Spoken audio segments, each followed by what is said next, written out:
তরকারির মধ্যে কাঁচা ডিম ফেলে দিচ্ছি, দেখে অবাক হচ্ছেন? ভাবছেন এটা আবার কেমন রেসিপি? কিন্তু বিশ্বাস করুন, একবার বানালে বারবার খেতে মন চাইবে। আজ বানাচ্ছি মজাদার ডাল আলু ডিম চচ্চড়ি। প্রথমে চুলায় একটি প্যান বসিয়ে পরিমাণ মতো তেল দিয়ে দিন।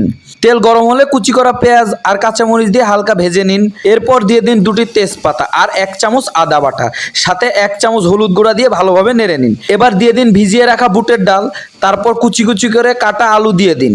সবকিছু ভালোভাবে নেড়ে মিশিয়ে কয়েক মিনিট ভুনে নিন। তারপর ঢেকে দিন কিছুক্ষণ।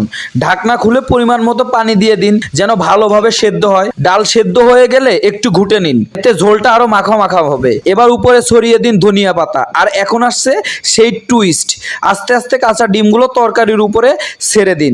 তারপর আবার ঢেকে রাখুন 10 থেকে 15 মিনিট। ব্যাস, তৈরি হয়ে গেল দারুণ স্বাদের ডাল আলু ডিম চচ্চড়ি। গরম ভাতের সাথে খেলে আঙ্গুল চাটতে বাধ্য।